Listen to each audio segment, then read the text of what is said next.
Всем привет! Друзья мои, мира вам и крепкого здоровья! Сегодня у меня Наполеон домашний. Вот такой многослойный получается Наполеон.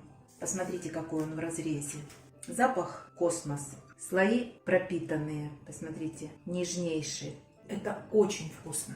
Поехали готовить. В миске 450 грамм просеянной муки высшего сорта. Вот так беру щепотку и высыпаю на стол. А дальше берем терочку и натираем 250 грамм сливочного масла. У меня оно из морозилки. Чтобы легче натиралось, периодически в муку опускайте масло и натирайте. И одновременно вот эту крошку, которую мы натерли, перемешиваем с мукой. Вот просто так перетираем, чтобы масло не успело растаять. Стараемся натирать очень быстро и делайте это на крупной терке. Кстати, кто не знает, у нас на канале есть рецепт Наполеона. Там изумительный рецепт, и он мне нравится больше, чем все. Но для разнообразия я вам подсниму еще 3-4 видео Наполеонов, а вы выберите, какое вам больше понравится. Замороженное масло очень хорошо натирается. У меня из морозилки, натирается легко. И сейчас необходимо быстро руками перетереть масло в однородную структуру с мукой. Это делается на раз, два, 10, и все, достаточно. Посмотрите, не бойтесь это делать руками. Если масло из морозилки быстро не растает, вы успеете сделать масляно-мучную крошку. Все, достаточно. Вот здесь у меня 200 грамм сметаны. Она холодная, буквально 3 минуты, как из холодильника. Добавляем 3 чайные ложки соли и 1 яйцо.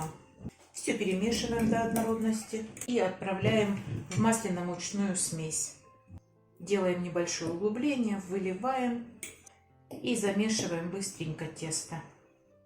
Перемешивайте, поднимайте со дна. Все это можно делать очень быстро, чтобы вся эта масса стала более-менее однородной. И сейчас я окончательно буду домешивать тесто. Выкладываем на стол и все еще не берясь руками за тесто, мы соединяем эту массу в одну однородную структуру. Видите, я пока просто замешиваю, как будто перетираю. Это необходимо для того, чтобы и сметана с яйцом, и масляно-мучная крошка были однородной структурой. Это очень удобно делать скребком. Все, теперь по кругу собираем тесто. И сейчас я перейду на замешивание руками. Сейчас от тепла рук оно послушно соберется в комочек. Прижимаем, и оно собирается в комок. Муки входит примерно 430-420 грамм. Вот этот остаток муки я распределяю по поверхности и формирую вот такую колбаску, больше не вымешивая тесто. И пусть там внутри будет не везде однородная структура. Так и должно быть, так и должно работать тесто для Наполеона. Тогда это тесто получится более слоистым, воздушным, хрустящим. Формируем колбаску, и там внутри уплотняется наше тесто. А здесь прилипнуть нам не дает мука, которую мы немного оставили. Мы с помощью этой же муки будем раскатывать коржи. Все делаем колбаску одинаковой по всей длине и ширине, чтобы коржи были примерно одного размера. Все, и сейчас я разделю примерно на 10 частей. Можно разделить на 12 частей, тогда тортик будет поменьше. Можно разделить на 10. И каждый кусочек весом от 85 до 100. Обязательно округляем. Вот так совсем немного растягиваем и делаем вот такую заготовочку. Еще в муку округляем и делаем заготовочки. Если вы обратили внимание, я не очень долго вымешивала тесто. И на столешнице пыталась просто собрать его в один комок. И тем не менее, внутри оно получается вот таким, более-менее однородным, хотя прослеживаются вкрапления масла. Присыпаем тарелочку мукой и выкладываем наши заготовочки. Можно закрыть пищевой пленкой, а можно пакетом. Уберу в холодильник не менее чем на час. Все это должно хорошо охладиться. Больше 2 часов у меня в холодильнике застывало тесто. Были другие дела. Посмотрите, как застыло тесто. И сейчас мы на муке и с помощью муки будем их раскатывать. Ничего сложного. Потихонечку давим, чтобы сразу все не расползлось. Присыпаем мукой и раскатываем. Старайтесь раскатывать от середины к краям. Можно раскатать в пласт диаметром 30 сантиметров, тогда корж у вас будет тоненький. Можно оставить его чуть потолще. Все зависит от вашего желания. Вот сейчас я раскатала диаметр 30 сантиметров. И это еще с учетом, что все обрежется, вот диаметр 30 сантиметров. Если по какой-то причине вам сложно раскатывать, ну, может быть, вы меньше муки добавили без опыта, раскатывайте сразу на пергаменте. А если у вас все получается, переносите на пергамент. Здесь вы можете еще немножечко подкатать. Обязательно проткнем в нескольких местах. Все, что есть у вас под руками. Вилка, нож. Переносим на противень и отправляем в духовку, разогретую до 200 градусов. И время выпекания примерно 10 минут. Печь я буду на 2 листах и подготавливаю второй листочек. Друзья мои, если у вас духовка печет сразу 2 коржа, следом раскатывайте, и у вас пойдет непрерывный процесс. Если у вас духовка печет только 1 корж, значит, испеките первый корж. Допустим, ваш корж печется 10 минут. Ну, значит, вы примерно через 5 минут после того, как отправите в духовку корж, начинаете формировать второй. Для чего? Чтобы масляный корж не лежал у вас долго на столе. То есть заранее накатать все 10 не надо. Нет необходимости. Это будет только во вред. Моя духовка печет 6-7 минут при 200 градусах, вверх-вниз подогрев. И поэтому я вот сейчас уже буду смело второй раскатывать. Обязательно работаем с мукой. Тесто начинает таять, то есть масло, которого в составе много, начинает таять и прилипает к рукам. Подсыпайте муку и работайте от середины к краям. Сейчас подсыплю муки. Отправляем на противень. И здесь мы можем еще немножечко подкатать. Второй готов. Сейчас я подсыплю муку, покажу, как выглядит готовый корж и продолжу без вас. Думаю, здесь все понятно. Для Наполеона подойдет любой крем. Можно брать заварной. Заварной крем в кастрюлю я отправила 4 яйца. И добавляем буквально щепотку соли, чтобы желтки лучше разбились. Не знаю, в чем секрет, но с солью желтки лучше разбиваются. К 4 яйцам я добавляю 350 грамм сахарного песка и буду венчиком очень тщательно размешивать. А здесь у меня стоит литр молока, которое я довела до кипения. Ну, особо сильно не кипятила. Вот довела до кипения и стоит, охлаждается. Перемешали яйца с сахаром. Добавляем 4 столовые ложки муки. Все перемешиваем до однородности, чтобы не было никаких комочков. Вот такая получается консистенция. Вполне можно это делать с помощью миксера. А дальше набираем молоко и при постоянном помешивании в эту массу выливаем молоко. У нас сейчас активно растворяется сахар. И продолжая перемешивать, вылью все молоко. Все, масса готова, идем на огонь. И с собой прихватываем 300 грамм сливочного масла.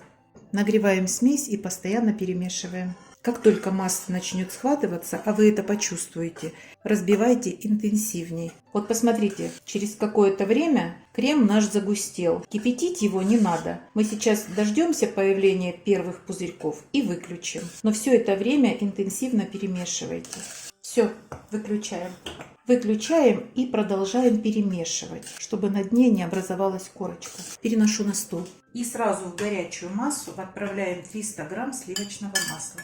И здесь уже ваше желание. Можете включить миксер, можете перемешивать с помощью венчика. У меня масло не было размягченным. Оно из морозилки, но на столе постояло, наверное, минут 10-15. И как видите, оно очень хорошо растворилось. Перемешиваем до полного растворения масла. В самом конце добавляем ванильный сахар и продолжаем вымешивать. Ну все, вот такая гладкая консистенция получается, нигде никаких комочков. И все это благодаря интенсивному перемешиванию. Перекладывать в другую мисочку я не буду, нет необходимости. Сейчас со стенок уберу, Обязательно закрыть надо пищевой пленкой в контакт, чтобы крем не заветрился. Все. И убираем охлаждаться. В процессе охлаждения крем загустеет, потому что в составе сливочное масло, и как только оно начнет охлаждаться, крем загустеет. Первый корж готов. Имейте в виду, при выпекании он становится чуть меньше размера. Обрезать можно с помощью любой тарелки, крышки. Можно попробовать, вот как я, кулинарным кольцом. Коржи отдельно, а то, что мы срезаем с коржей, лишнее измельчим и будем украшать торт, как и положено Наполеон. Сейчас буду следующий раскатывать и печь. Думаю, что здесь все понятно, что надо испечь эти 10 коржей. Коржи готовы, их 10 штук. А вот этих обрезанных кусочков мне хватит, чтобы его со всех сторон обсыпать. Они очень легко ломаются, просто вот так. Вот такой крем и должен быть для Наполеона. Он его пропитает, а затем в холодильнике сливочное масло застынет, и он стабилизируется будет в самый раз.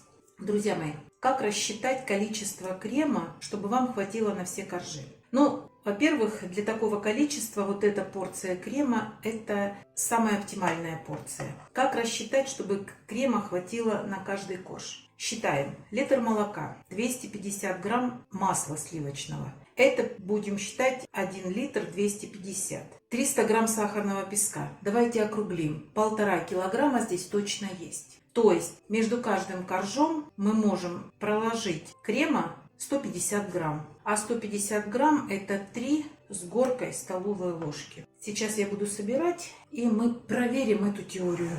Чтобы у меня вот эта платформа не ездила, я ее приклею маленько. А затем, чтобы нижний корж не катался, я его также приклею. Вот этот уголок обрезанный, я его не буду сюда. Возьму ровный и гладкий. Вот смотрите, первый корж мы выкладываем нижней стороной вниз, как и положено. Так. А дальше 3 ложки крема и аккуратно разравниваем по поверхности. А следующий корж переворачиваем. Ровную поверхность легче будет промазывать кремом. И вновь 3 ложки промазывайте и края, потому что вплотную сейчас каждый корж не будет прилегать, а поэтому непромазанные края будут очень сухими. И также 3 ложки. И все так же выкладываем их перевертышами. Друзья мои, для Наполеона можно приготовить заварной крем, в который вы добавляете сливочное масло тогда, когда заварной крем остывает.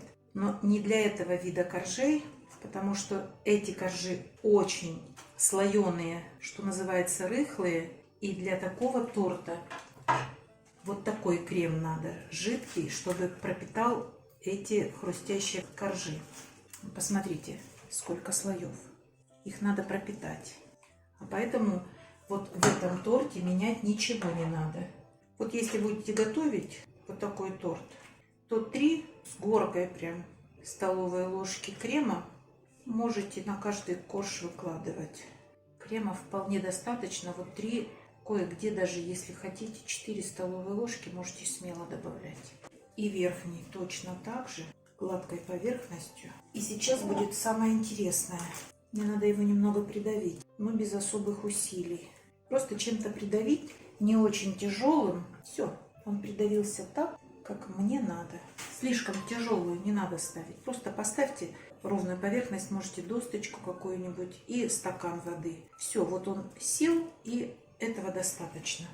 Теперь я сейчас буду его промазывать тут по краям. Обязательно бока надо промазывать, потому что Наполеон это сверху крошка. Тем он и отличается от других тортов. Лучше всего делать на подносе. Но нет у вас подноса, положите коврик, чтобы можно было смело размахивать здесь шпателем. И сейчас будем обсыпать. И здесь тоже аккуратно не сделаешь, потому что не сделаешь. Вот так засыпаем. В идеале надо было 1 корж разломать.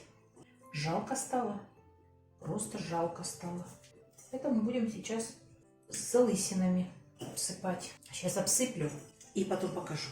Нарядили Наполеон. Всего нам хватило. И сейчас я его попробую переместить в другое блюдо. Вот так. Депортировали. Ну, красота. Ну, в принципе, сложного ничего нет. И такой Наполеон любая хозяйка в состоянии испечь. Вкусный, да. Вес его 2400.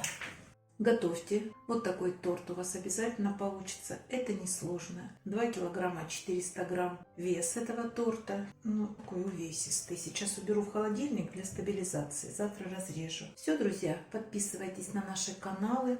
Отмечайте нас, если есть у вас такое желание. Пока-пока.